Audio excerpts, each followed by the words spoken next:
내 목을 쳐라. 백이종군 속에서도 꺾이지 않았던 고집. 그 뒤에 숨겨진 한 여인의 눈물. 여러분, 잠깐 눈을 감고 400여 년 전의 어느 캄캄한 밤을 상상해 보세요. 차가운 옥사 바닥에 앉아 있는 한 사내를요.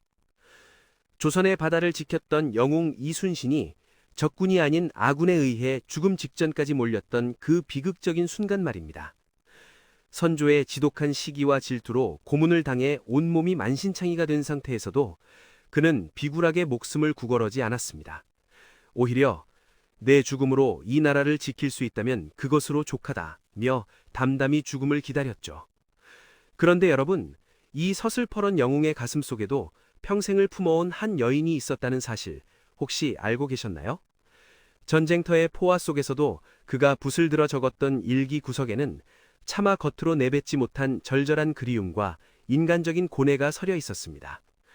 과연 우리가 알던 그 철갑의 장군이 진짜 이순신의 전부였을까요? 오늘 그동안 교과서에서 알려주지 않았던 이순신의 지독하리 많지 뜨거웠던 사랑과 그를 파멸로 몰아넣으려 했던 선조와 원균의 추악한 질투, 그리고 그 끝에 놓인 석연치 않은 죽음의 진실을 아주 깊숙이 들여다보려고 합니다. 1. 죽음보다 깊은 고독, 옥중에서 본 환영 속의 그녀. 선조의 명으로 한양으로 압송되어 모진 고초를 겪을 때 이순신 장군은 이미 육체적으로 한계에 다다른 상태였습니다.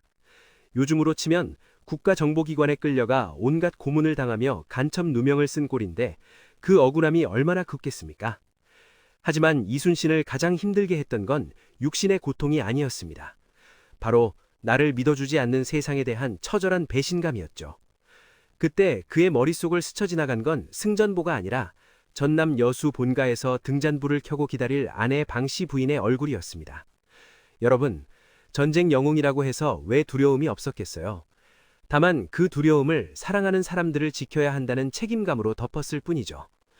그가 고문을 견디며 끝내 자백하지 않았던 이유는 자신의 명예가 곧 가족의 생존과 직결된다는 사실을 누구보다 잘 알고 있었기 때문입니다. 이 고독한 싸움 속에서 그는 아내라는 존재를 통해 겨우 숨을 쉬고 있었던 셈입니다. 2. 선조의 열등감. 영웅은 살려두기에 너무 위험하다. 선조라는 인물을 요즘식으로 비유하자면 능력 있는 부하 직원이 사장보다 더 인기가 많아지자 불안에 떨며 괴롭히는 소심하고 의심 많은 CEO라고 할 수 있습니다. 선조는 사실 머리가 굉장히 영리한 왕이었지만 그 영리함이 자기 안위를 지키는 데만 특화돼 있었죠. 임진왜란이 터지자마자 백성을 버리고 의주까지 피란을 갔던 선조에 대해 바다를 지키며 백성들의 영웅으로 떠오른 이순신은 고마운 존재가 아니라 자신의 초라함을 비추는 거울이었습니다. 백성들이 나보다 이순신을 더 따르는구나 라는 생각에 사로잡힌 순간 선조에게 이순신은 왜군보다 더 무서운 정적이 되어버린 것입니다. 여러분, 정치판의 생리가 예나 지금이나 얼마나 비정한지 새삼 느껴지지 않으십니까? 왕이라는 권력자가 한 인간을 질투하기 시작했을 때 그 칼날은 적군의 칼보다 훨씬 예리하고 잔인하게 영웅의 심장을 겨누게 됩니다. 3. 원균. 열등감이라는 괴물에 잡아먹힌 2인자의 비극. 자, 이 지독한 악연의 또 다른 축, 원균을 들여다봅시다. 원균은 이순신보다 나이도 많고 묵과 급제도 빨랐던 선배였습니다. 요즘으로 치면 실력파 후배에 밀려버린 꼰대 과장님 같은 처지였죠. 처음에는 함께 싸우는 동료였지만 이순신이 승승장구하며 자신보다 높은 위치에 올라자 원균의 마음속엔 시기심이라는 괴물이 자라기 시작합니다. 원균은 끊임없이 선조에게 장계를 올립니다. 이순신은 비겁해서 싸우지 않는다, 공을 독차지하려 한다는 식의 거짓 보고였죠. 선조는 이 원균의 말을 기다렸다는 듯이 덥석 물었습니다. 이순신을 쳐내기 위한 명분이 필요했으니까요. 원균은 자신의 실력을 갈고 닦는 대신 이순신의 발목을 잡는 데 평생을 바쳤습니다. 두 남자의 합작품이 결국 이순신이라는 거목을 쓰러뜨려 했던 것이죠. 4. 장군이기 전에 남편이었다. 숨겨준 로맨티스트의 편지. 우리가 흔히 이순신 하면 난중일기만 떠올리지만 사실 그는 당대에도 소문난 애처가였다는 기록이 곳곳에 남아 있습니다. 전쟁터에서 말 한마디 전달하기 힘들 시절 그는 틈만 나면 집으로 편지를 보냈습니다. 부디 아프지 마시오. 집안의 아이들은 잘 챙기고 있어. 같은 지극히 평범하고 다정한 안부였죠. 요즘처럼 카톡 하나면 되는 세상에선 이해하기 힘들겠지만 서신 한 장이 도착하기까지 몇 날 며칠을 기다려야 했던 그 애틋함을 상상해보세요. 무뚝뚝한 무장인 줄만 알았던 그가 진흙탕 싸움터에서 피 묻은 손을 씻고 붓을 들어 아내의 건강을 걱정하는 모습. 이게 바로 우리가 몰랐던 이순신의 진짜 온도입니다. 그는 칼로 세상을 지켰지만 붓으로는 한 여인의 마음을 지키려 노력했던 뜨거운 남자였습니다. 5. 사랑보다 깊은 책임감. 첩실 해주 오씨와의 애달픈 사연. 자, 여기서 잠깐. 여러분의 흥미를 끌만한 이야기가 하나 더 있습니다. 이순신 장군에게 정실 부인 외에 해주 오씨라는 첩이 있었다는 사실 들어보셨나요? 당시 시대상으로는 흔한 일이었지만 이순신은 그녀에게도 지극한 정성을 다했습니다. 기록에 따르면 전란 중에 오씨가 낳은 자식들을 끔찍히 아꼈고 전쟁터 근처에 거처를 마련해 보살폈다고 해요. 이걸 두고 영웅도 어쩔 수 없는 남자였네 라고 치부하기인 그 속사정이 너무나 인간적입니다. 전쟁이라는 극한의 상황 속에서 언제 죽을지 모르는 공포를 이겨내기 위해 그는 누군가에게 의지하고 싶었던 평범한 인간이었을 셈입니다. 하지만 그는 결코 이 관계를 화려하게 포장하거나 자랑하지 않았습니다. 오히려 가족들에게 미안해하며 묵묵히 책임을 다했던 모습이었죠. 장군에게 여인은 욕망의 대상이 아니라 지옥 같은 전쟁터에서 유일하게 허락된 안식처였을지도 모릅니다. 6. 가서 죽어라. 선조의 무리한 명령과 이순신의 거부. 가장 결정적인 사건은 가토 기요마사의 도해 정보였습니다. 선조는 이순신에게 당장 바다로 나가 가토의 머리를 베어오라고 명령합니다. 하지만 그건 왜군의 뻔한 함정이었죠. 조류와 기상상탈을 꿰뚫고 있던 이순신은 무모한 출정을 거부합니다. 요즘으로 치면 사장이 말도 안 되는 부실 프로젝트를 강요하는데 전문가인 팀장이 이건 회사를 망하게 하는 일입니다 라고 거절한 격입니다. 하지만 선조에겐 이건 단순한 거절이 아니라 항명이었습니다. 네가 감히 내 명령을 어겨? 네가 왕이라도 된 줄 알았느냐? 라는 분노가 폭발한 겁니다. 선조는 이순신의 충심을 본 것이 아니라 자신의 권위에 도전하는 한 명의 잠재적 반역자를 본 것입니다. 이때부터 이순신의 운명은 벼랑 끝으로 내몰리기 시작합니다. 7. 압송과 고문. 나의 충심은 바다만이 안다. 결국 이순신은 한양으로 압송됩니다. 조선의 바다를 지켰던 영웅이 죄수복을 입고 소달구지에 실려가는 모습. 상상만 해도 피눈물이 납니다. 선조는 이순신을 직접 국문하며 모진 고문을 가합니다. 무릎을 쥐짓는 압슬형까지 이어졌죠. 50을 넘긴 노장의 몸으로 그 고통을 견디며 이순신은 무슨 생각을 했을까요? 기록에 따르면 그는 비명 한 번 크게 지르지 않고 묵묵히 견뎠다고 합니다. 오히려 자신을 모함한 원균이라 자신을 죽이려 하는 선조를 탓하기보다 나라의 운명이 어찌 될꼬 하며 탄식했다고 하니 그 그릇의 크기가 가늠조차 되지 않습니다. 육신은 갈기갈기 찢겠지만 그의 정신은 여전히 저 남쪽 바다의 거친 파도처럼 당당했습니다. 8. 어머니의 부고. 무너져 내린 철인. 백의종군을 하러 가는 길에 이순신은 청천벽력 같은 소식을 듣습니다. 바로 노모의 부고였죠. 여러분, 이게 얼마나 기가 막힌 상황입니까? 나라를 위해 목숨 걸고 싸웠는데 역적으로 몰려 고문당하고 이제 간신히 목숨만 건져 남쪽으로 내려가는데 어머니마저 돌아가신 겁니다. 난중일기를 보면 이때의 심경이 정말 처참하게 묘사되어 있습니다. 내장이 다 타버리는 것 같다. 차라리 내가 죽었어야 했다. 며 울부통곡하죠. 요즘으로 치면 직장에서 부당해고당하고 길거리에 나앉았는데 부모님 부고 소식까지 들은 최악의 상황인 거죠. 그럼에도 그는 상주로서의 도리를 다하지 못하고 전장으로 향해야 했습니다. 개인의 슬픔보다 국가의 안위를 앞세워야 했던 그 고통, 여러분은 짐작이 가시나요? 9. 칠천량 해전의 참배. 원균의 비참한 최후. 잠시 안내 말씀드릴게요. 이 감동적인 이야기가 마음에 드신다면 구독과 좋아요 한 번만 꾹 눌러주세요. 여러분의 응원이 큰 힘이 됩니다. 자, 다시 이야기로 돌아가서요. 이순신이 감옥에 갇힌 사이 수군 통제사 자리를 꿰찬 건 원균이었습니다. 원균은 큰 소리를 쳤지만 실전은 달랐죠. 이순신이 그토록 아꼈던 조선 수군의 정예 함대들이 원균의 무능한 지휘 아래 칠천량 앞바다에서 전멸해버립니다. 거북선마저 침몰했죠. 원균 본인도 비참하게 도망치다 전사하고 맙니다. 요즘으로 치면 유능한 CEO를 자르고 낙하산 인사를 앉았다가 회사가 통째로 부도난 상황인 거죠. 나라가 망하게 생겼자 그제서야 선조는 다시 이순신을 찾습니다. 얼마나 염치 없고 비겁한 태도입니까? 하지만 이순신은 원망 한마디 없이 다시 칼을 잡습니다. 그게 바로 영웅의 길이었으니까요. 10. 12척의 배보다 무거웠던 가장의 무게. 명량해전을 앞두고 신에게는 아직 12척의 배가 있사옵니다 라고 말했을 때 이순신의 마음은 어땠을까요? 단순히 자신감이 넘쳤을까요? 아닙니다. 그 12척은 그가 지켜야 할 백성들의 목숨이었고 동시에 자기 가족들의 마지막 보로였습니다. 만약 여기서 지면 내 아내와 자식들은 외놈들의 칼날에 죽거나 노예가 질 뻔할 것이니까요. 그는 장군으로서 싸운 것이 아니라 가장으로서 내 가정을 침범하는 괴물들에 맞서 처절하게 몸부림친 것입니다. 그 절박함이 12척으로 133척을 이기는 기적을 만든 원동력이 아니었을까요? 사랑하는 사람을 지키려는 의지는 세상 그 어떤 무기보다 강한 법입니다. 11. 아들 면의 죽음, 가슴에 묻은 가장 아픈 손가락. 이순신 생의 가장 슬픈 사건 중 하나는 셋째 아들 면의 죽음입니다.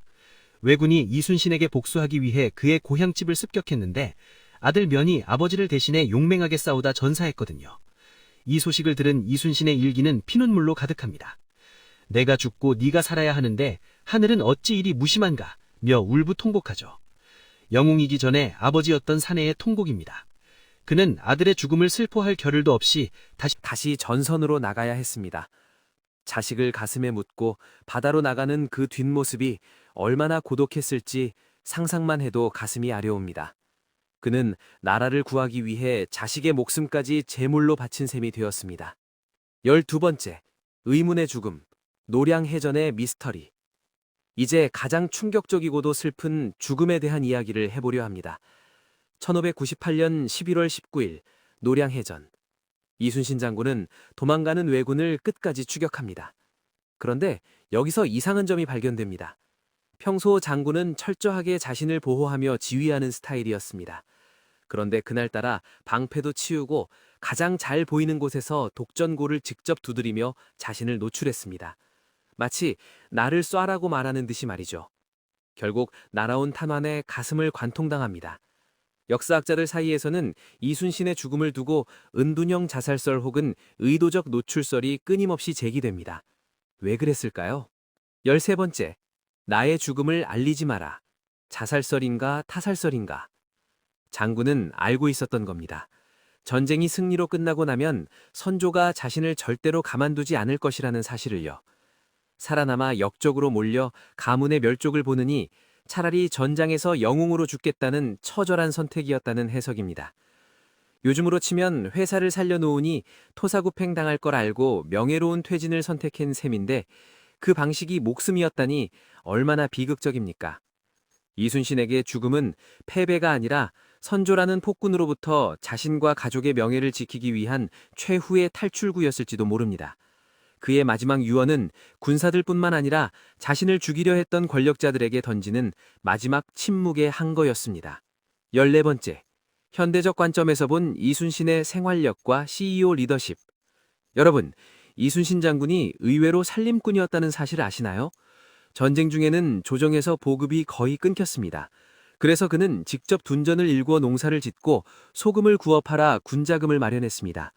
요즘으로 치면 사업 수완이 엄청난 CEO 장군이었던 셈이죠. 부하들을 먹여 살리기 위해 직접 발로 뛰며 돈을 벌어온 가장의 모습, 정말 현대판 슈퍼데디 아닙니까? 그는 결코 고고하게 앉아서 명령만 내리는 선비가 아니었습니다. 현장의 고통을 몸소 체험하며 해결책을 찾아내는 실천가였죠. 이런 생활력이 있었기에 척박한 환경에서도 불패의 신화를 쓸 수 있었던 것입니다. 15번째, 21세기 시니어가 이순신에게 배워야 할 회복 탄력성. 우리 시니어 여러분, 살다 보면 이순신처럼 억울한 일도 많고 자식 때문에 눈물 흘릴 일도 참 많으시죠? 이순신 장군은 그 모든 풍파를 원칙과 사랑으로 버텼습니다. 50대라는 나이에 백위종군하며 말단 병사로 다시 시작할 때 그는 자존심을 버리고 오직 본질에만 집중했습니다. 지금 내가 할 수 있는 일은 무엇인가에만 집중한 거죠. 인생의 후반전에서 시련을 맞았을 때 이순신이 가졌던 그 단단한 마음을 떠올려 보시면 어떨까요? 최악의 상황에서도 사랑하는 사람들을 위해 다시 일어나는 법. 그것이 이순신이 우리에게 남긴 가장 큰 유산입니다. 16번째, 이순신의 가계도와 반전의 어린 시절. 자, 그의 뿌리를 좀 살펴볼까요? 이순신은 사실 명문가 집안 출신입니다. 할아버지는 조광조와 함께 개혁을 꿈꿨던 선비였죠. 하지만 집안이 풍비박산나면서 어린 시절은 꽤나 가난하게 보냈습니다. 요즘 말로 몰락한 금수저였던 셈이죠. 하지만 그는 환경을 탓하지 않았습니다. 오히려 그 가난이 그를 현장 중심의 실천가로 만들었습니다. 문과 공부를 하다가 뒤늦게 무과로 전환한 것도 탁상공론보다는 세상을 실질적으로 바꾸고 싶다는 열망 때문이었죠. 가문이 몰락했기에 그는 오히려 계급의 벽을 넘어 백성들과 소통하는 법을 배웠습니다. 17번째, 방씨 부인, 영웅 그림자 내조. 이순신의 성공 뒤에는 남편 아내 방씨 부인의 헌신적인 희생이 있었습니다. 남편이 변방으로 전쟁터로 나도년 동안 혼자서 시어머니를 모시고 대가족을 건사했으니까요. 이순신이 청년 병력할 수 있었던 것도 아내가 집안 살림을 든든히 책임져 주었기에 가능한 일이었습니다. 장군이 옥에 갇혔을 때도 그녀는 흔들리지 않고 가문을 지켰습니다. 어쩌면 이순신이라는 영웅은 두 사람이 함께 만든 공동의 작품일지도 모릅니다. 영웅의 아내로 사는 것은 영웅이 되는 것만큼이나 고통스럽고 위대한 일이었음을 우리는 기억해야 합니다. 여러분, 정말 믿기 힘든 이야기 하나로 시작해 볼까요? 세계 해전사에서 신으로 추앙받는 영국의 넬슨 제독, 다들 아시죠? 그런데 정작 그 영국 해군의 전문가들이 넬슨보다 훨씬 위대한 장군이 동양의 작은 나라에 있었다며 극찬을 아끼지 않는 인물이 있습니다. 바로 우리 이순신 장군입니다. 단 한 번의 패배도 허락하지 않았던 23전 23승의 신화. 당시 세계 최강의 해군력을 자랑하던 일본을 상대로 보급도 지원도 없는 최악의 상황에서 거둔 이 기적 같은 승리에 전 세계 군사 전문가들은 지금도 이건 수학적으로 불가능한 일이다 라며 머리를 싸매고 연구 중이라는데요. 과연 외국인들의 눈에 비친 이순신은 어떤 모습이었을까요? 우리가 미처 몰랐던 글로벌 히어로 이순신의 위상은 이것만이 아닙니다. 전 세계 해군의 본산이라 불리는 영국 왕립 해군사관학교. 이곳에서 미래의 제독들은 이순신 장군의 전술을 교재로 공부합니다. 영국의 해군사학자 조지 알렉산더 발라드는 이런 말을 남겼죠. 서구인들에게 넬슨 제독과 대등한 인물을 찾으라고 한다면 그것은 오직 동양의 이순신뿐이다. 하지만 그는 곧이어 한마디를 덧붙입니다. 사실 넬슨은 국가의 전폭적인 지지를 받았지만 이순신은 조정의 방해와 고문을 견디며 싸웠기에 그보다 훨씬 위대하다. 요즘 말로 하면 풀업 장비를 갖춘 넬슨보다 맨몸으로 적을 설멸한 이순신이 훨씬 고수라는 뜻이죠. 영국인들조차 인정하는 이 압도적인 차이. 우리 시니어분들 정말 뿌듯하지 않으십니까? 러일 전쟁에서 러시아의 발틱 함대를 격파하고 세계적인 영웅이 된 일본의 도고 헤이하치로 제독. 그가 승전 축하연에서 당신은 영국의 넬슨에 버금가는 영웅이다 라는 찬사를 듣자 정색하며 이렇게 대답했다고 합니다. 넬슨은 나보다 나을지 모르나 이순신에 비하면 나는 하사관에 불과하다. 적국이었던 일본의 장수조차 이순신을 군신으로 받들며 매일 아침 그의 사당을 향해 절을 올렸다는 항설이 있을 정도니 그의 위엄이 어느 정도였는지 짐작이 가시죠? 일본 해군에게 이순신은 공포의 대상이자 동시에 닮고 싶은 완벽한 리더의 표본이었습니다. 당시 조선을 도우러 왔던 명나라 제독 진리는 성격이 아주 불같고 오만하기로 소문난 사람이었습니다. 그런데 이순신을 만난 뒤로는 완전히 딴 사람이 되었죠. 선조에게 보낸 편지에서 진리는 이순신을 천지조화의 재주를 가진 사람이라며 극찬했습니다. 심지어 이순신은 명나라의 장수여도 최고의 반열에 올랐을 것이라며 자신의 직급보다 낮은 이순신을 노야고 부르며 예우했습니다. 요즘 말로 하면 대기업 파견 임원이 협력업체 팀장의 실력에 감복해서 형님이라고 부르며 대접한 격이니 이순신의 인품과 실력이 국경을 넘어 얼마나 대단했는지 알 수 있는 대목입니다. 현대 해군 전술에서도 이순신의 하객진은 연구대상 1순위입니다. 바다 위에서 하기 날개를 펴듯 함대를 배치해 적을 포위하는 이 전술은 사실 엄청난 기동력과 통제력이 없으면 불가능한 고난도 기술입니다. 미국과 유럽의 군사 전문가들은 이순신이 한 포의 사거리를 계산하고 화력을 집중시킨 방식을 보며 현대 미사일 교전의 원리를 400년 전에 이미 실행했다고 평가합니다. 지금 같으면 슈퍼컴퓨터로 계산해야 할 데이터를 오직 경험과 직관으로 풀어낸 것이죠. 전 세계 해군 생도들이 이순신 이름만 들어도 자세를 고쳐 잡는 이유가 바로 여기에 있습니다. 서양 학자들은 거북선을 세계 최초의 장갑선으로 기록합니다. 지붕을 씌우고 송곳을 박아 적의 접근을 원천 차단한 이 혁신적인 배는 당시 왜군들에게는 바다의 몬스터 그 자체였습니다. 외국 사학자들은 이순신이 단순히 배를 잘 만든 것을 넘어 적에게 심리적인 공포를 심어주는 심리전의 대가였다는 점에 주목합니다. 용머리에서 뿜어져 나오는 연기와 괴물 같은 형상은 적의 전의를 상실케 했죠. 요즘 치자면 첨단 무기에 브랜드 이미지까지 입힌 전략의 귀재였던 셈입니다. 외국인들이 이순신에게 매료되는 또 다른 이유는 그의 고난 때문입니다. 승승장구하던 영웅이 왕의 질투로 감옥에 가고 다시 바닥에서 시작해 나라를 구하는 과정은 전형적인 영웅 서사를 뛰어넘는 큰 감동을 주거든요. 그는 국가로부터 버림받았지만 결코 국가를 버리지 않았다.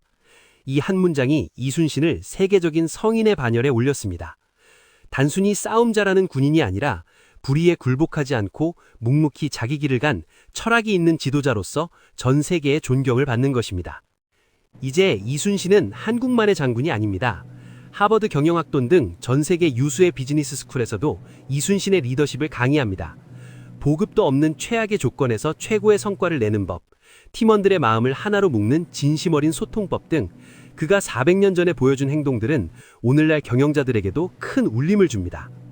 시니어 여러분, 우리 손주들이 공부하는 교과서에 이순신이 실리는 것을 넘어 전 세계 엘리트들이 우리 장군님을 배우고 있다는 사실이 얼마나 불안치 않으십니까? 그는 죽어서도 여전히 전 세계의 바다를 호령하고 있는 셈입니다. 이제 이야기를 마무리하려 합니다. 경남 남해의 노량바다에 가면 지금도 잔잔한 물결이 일렁입니다. 사람들은 그곳에서 장군의 승리를 기억하지만 저는 그곳에서 장군이 느꼈을 해방감을 떠올립니다. 평생을 짓눌렀던 선조의 의심, 원균의 시기, 그리고 전쟁의 공포로부터 비로소 자유로워졌던 그 순간 말이죠. 그는 죽음으로써 영원히 사는 길을 택했고 그 선택은 400년이 지난 오늘날 우리에게도 깊은 울림을 줍니다. 여러분, 오늘 밤에는 이순신 장군이 아내에게 썼던 그 다정한 편지 한 구절을 떠올리며 곁에 있는 소중한 사람의 손을 한번 꽉 잡아보시는 건 어떨까요? 영웅은 먼 곳에 있지 않습니다. 사랑하는 사람을 위해 오늘을 버텨내는 여러분 모두가 바로 이 시대의 이순신입니다. 역사는 단순히 과거의 기록이 아닙니다. 오늘을 사는 우리에게 던지는 뜨거운 질문이죠. 이순신과 선조 그리고 원균에 얽히고 설킨 이 비극적인 드라마가 여러분의 가슴에 어떤 질문을 남겼는지 궁금합니다. 오늘 이야기가 좋으셨다면 주변 분들께도 많이 공유해 주시고 다음에도 더 가슴 벅찬 스토리로 찾아뵙겠습니다. 감사합니다.